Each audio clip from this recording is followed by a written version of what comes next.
రాముడు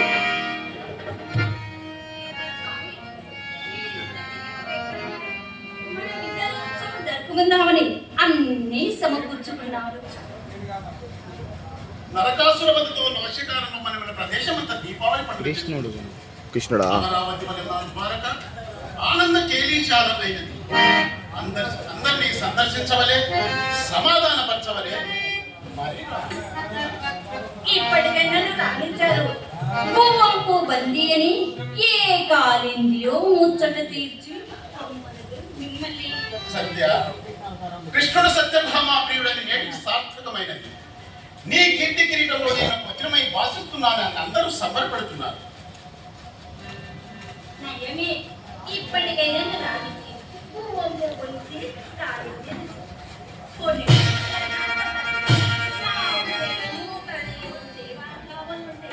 ఈ పుష్పధామం మిమ్మల్ని అలంకరించాలని ఆరాడవన్నా అప్పుడే ధరించి ఎక్కడో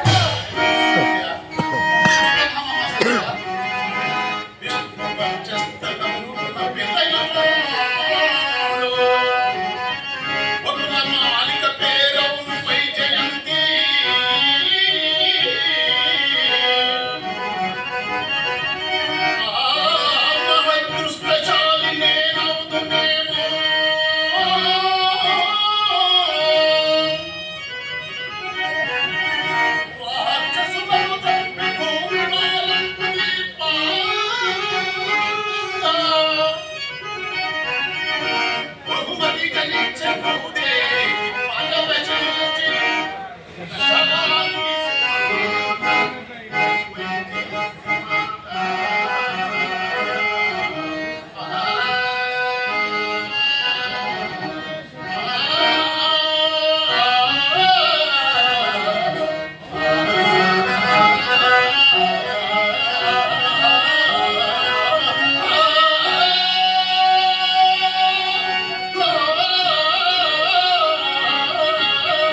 కాగా భూదేవి విష్ణు ప్రసాదించిన వరపుత్రుడే మేరకు సహావాస దోషం వల్ల వాడు దుష్టుడై నరకాత్ముడైనా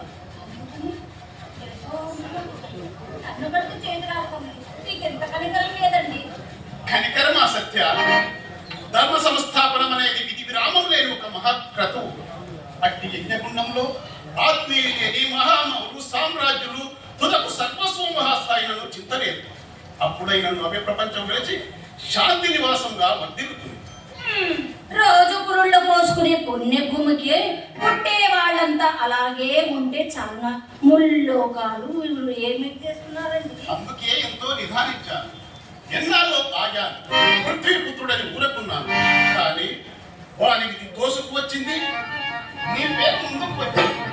అదే నాకు నచ్చింది. అవును, వాడంత గంధార్వాడు నుండి మిమ్మల్ని కడతెట్టి తాత బిడ్డ ఊరకు చూస్తున్నాడా?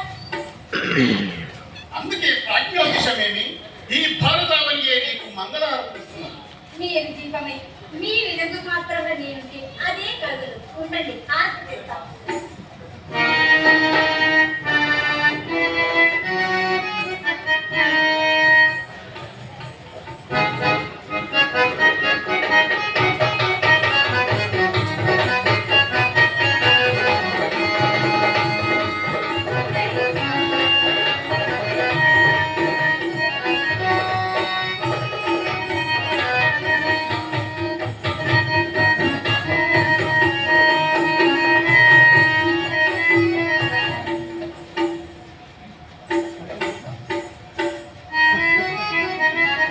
సత్య, మా యశోదమ్మ చిన్నప్పుడు దృష్టి దీక్షం తీవి ఇలాగే అది.